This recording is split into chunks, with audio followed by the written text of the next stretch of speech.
I first became a registered donor in October of 1995 at an Indian fair where I was with my friends, and we all decided to become part of the registry, thinking nothing really was going to come out of it.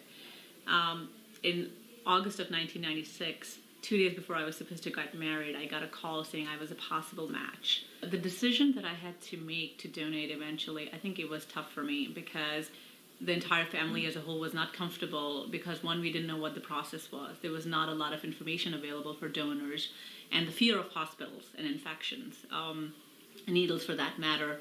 And being that I was childbearing age, I think that played a big decision because a lot of grown-ups in our family, my in-laws and my parents, were very concerned what the effects or side effects could be. Around that time, there was not a lot of information for donors versus recipients. So my husband and I explored, and it took us about a month to really narrow the process down. I did speak to my cousin who was a doctor, who really basically put it in one line for me. He said, if you can save somebody's life, why wouldn't you do it? And eventually it came down to it that if I needed a bone marrow transplant, and if I needed one, and if I found a match, what would I want them to do? And the answer was I would want them to save my life, and it came down to that. Spoke to my parents, who were initially very uncomfortable, but in the end decided to support me. So with the support of my husband, I would say, who was my biggest supporter, and my parents and my friends, I decided to go forward with exploring the possibility of being the best possible match there was. After all the tests was done, I was found to be the closest match possible, and I donated in December of 1996. I did not have to pay for, basically registering.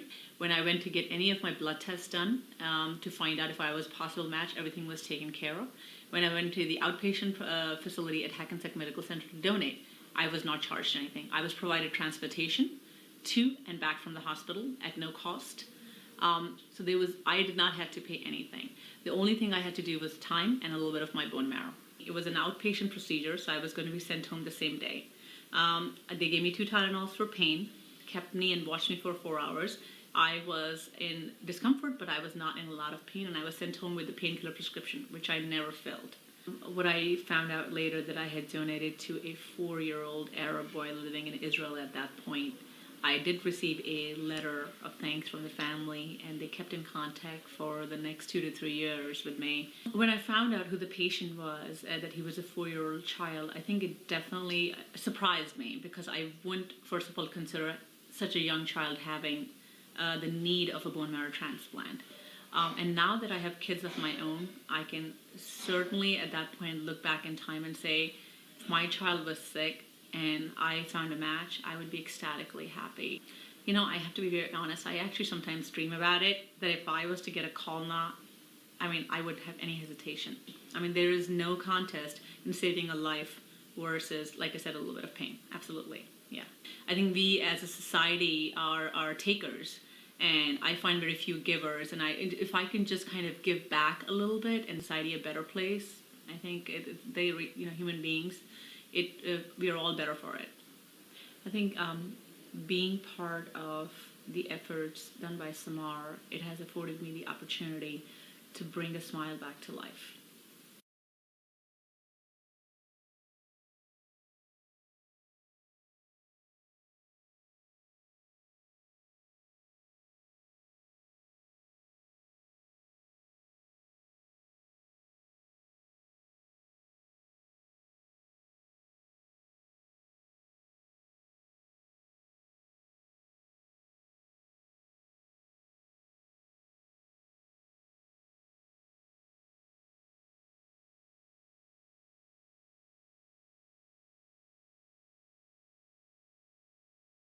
My name is Nidha Mukti. I was diagnosed in August 1998.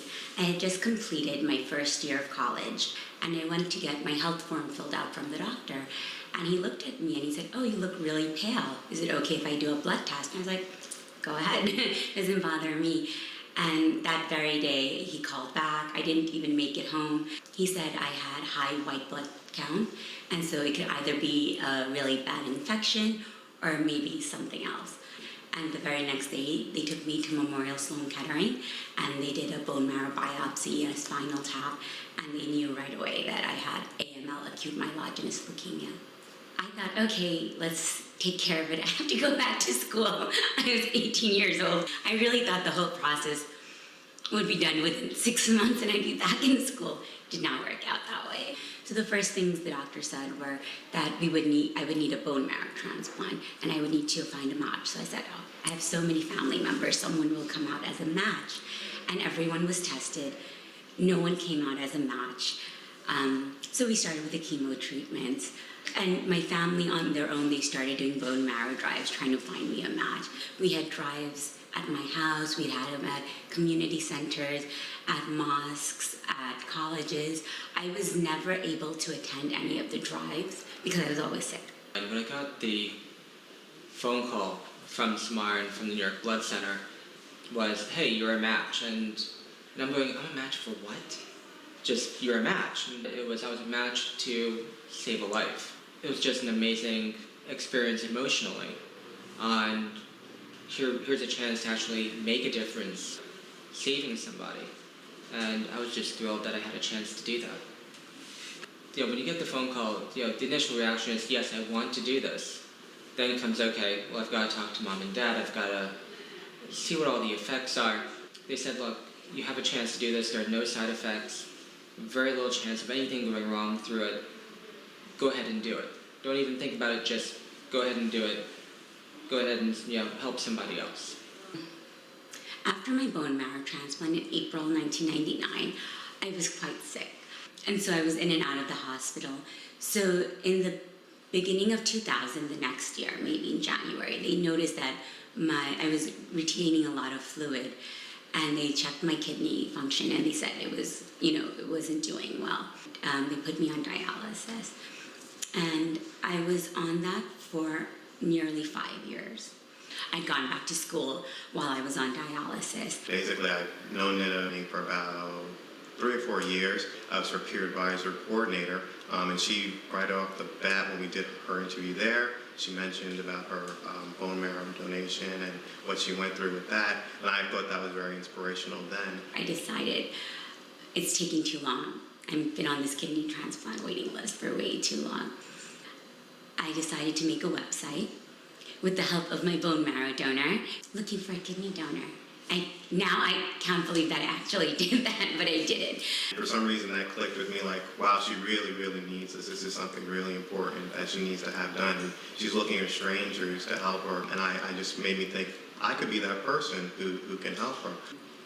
When he contacted me to let me know, I was stunned. I did not contact him right away. And when I did, I kept asking, are you sure? Are you sure? It was reluctancy in my family. Not that they weren't supportive, but they were very concerned about the decision. A few weeks later, me, my family, and her family went out to dinner. And as soon as we met, Nida ran up and she just hugged my mom. And you could see the look in my mom's face, it was like she was on board.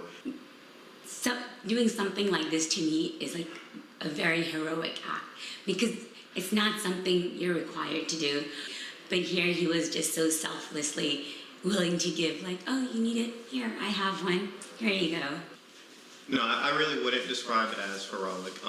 Nida's a wonderful person. She's a good friend. And I really just saw it as a way to help her. And that's what I feel that you're supposed to do is when you know someone's in need, you do whatever you can to help them. It's just a wonderful experience to know that I was able to be part of a miracle happening for someone else. And you can't put a price on that. There's no school you can go to teach you how to do that. It's just something that comes along, and it's a wonderful experience if you have that opportunity.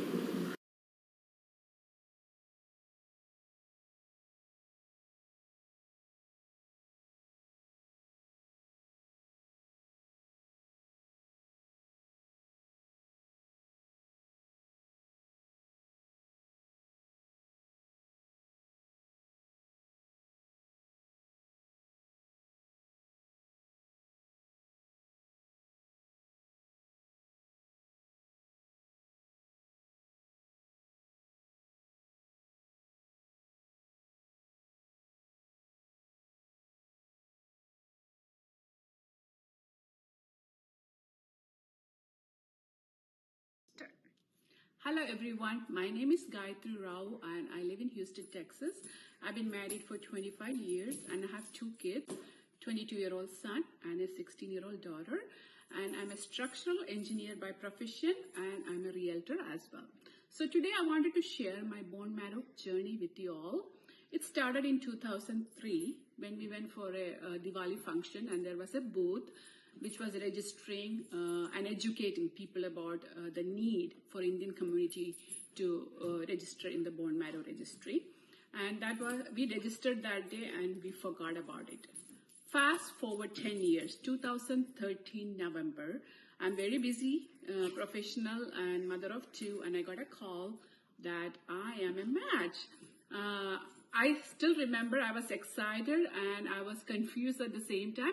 I was excited because I have given a chance to be a lifesaver for somebody, and I was stressed out a little bit because my life was very busy and I was wondering how we are going to make time for this. But I gave consent to do further testing to see if I am fully compatible to donate, the fully match for this boy. So in December, I got more tests done and I got a result back in January saying that I am a 100% compatible match for this boy in India, 11-year-old boy suffering stem cell procedure. In this procedure, what they do is that leading up to the procedure, 5 days, you are given injection each day, filgrastim. What it does is that it increases the stem cells in your body. So you will have little headache and body ache because of that, leading up 5 days leading up to the donation day. Other than that, I didn't have any problems.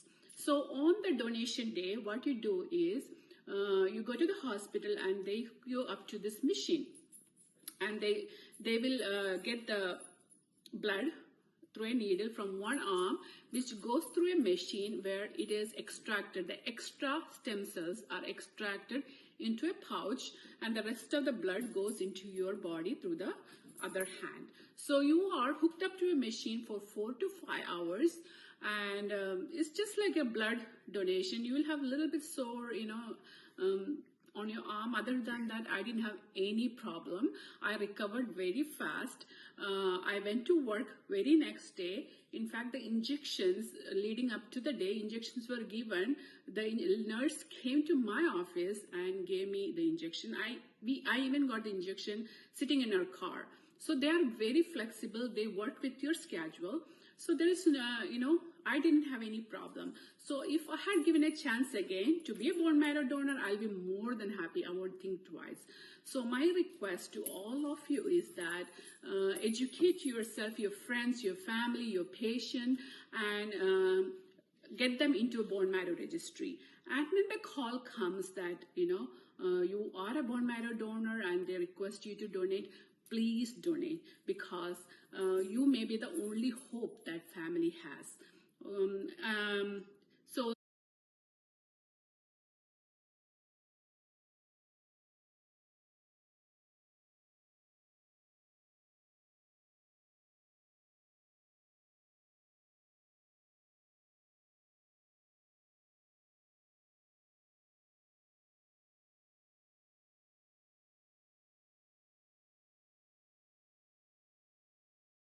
playing with Be the Match. Be the Match balloon. Tipu, tell everyone to get registered on the Be the Match. Huh? Where's the Be the Match? See? Be the Match. Tipu, did you register in the Be the Match? Have you registered? Yet. How old are you? How old are you? See, he's playing with the balloon. So cute. That's my cute boy. Yay! Yay! Yay! Be the match. See?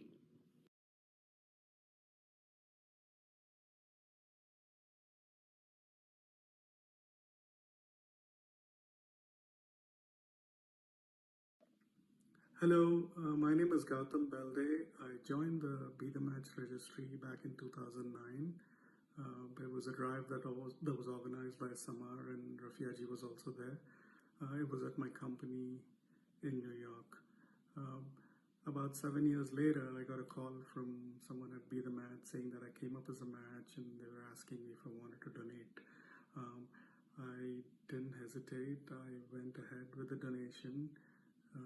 And the procedure, the process, basically I had to give stem cells, and the process was very straightforward. It was just like it was mentioned in the literature. Everybody at Be The Match, at the hospital, at Samar, everyone was really, really helpful. They had arranged transportation to and fro from the donation site. And everything went smooth. I actually went back to work the next day. So a few weeks later, I got another call asking if I wanted to donate T cells for the same patient. Again, the procedure was similar. Went in, donated, and yeah, I mean, the experience was, was pretty straightforward. I would say it was easier than I expected it to be. So if anyone's, looking to make a donation, or if anyone has any questions, just feel free to reach out to me or Rafiaji at Samar or anyone else in the Samar organization, and we'll be happy to answer your questions. Please consider donating. It can save a life. Thank you, and good luck.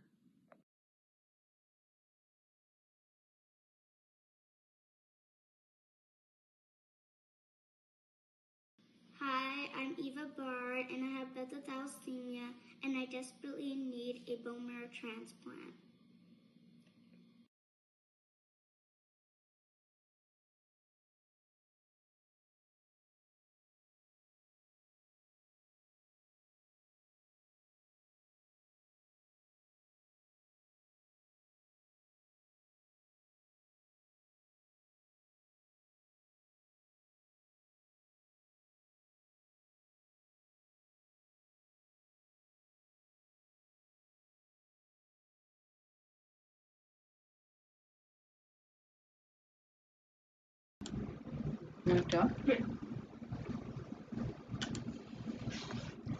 Hi, we have presented you with the code, so to get them registered, please text Samar21 to 61474 or scan the QR code.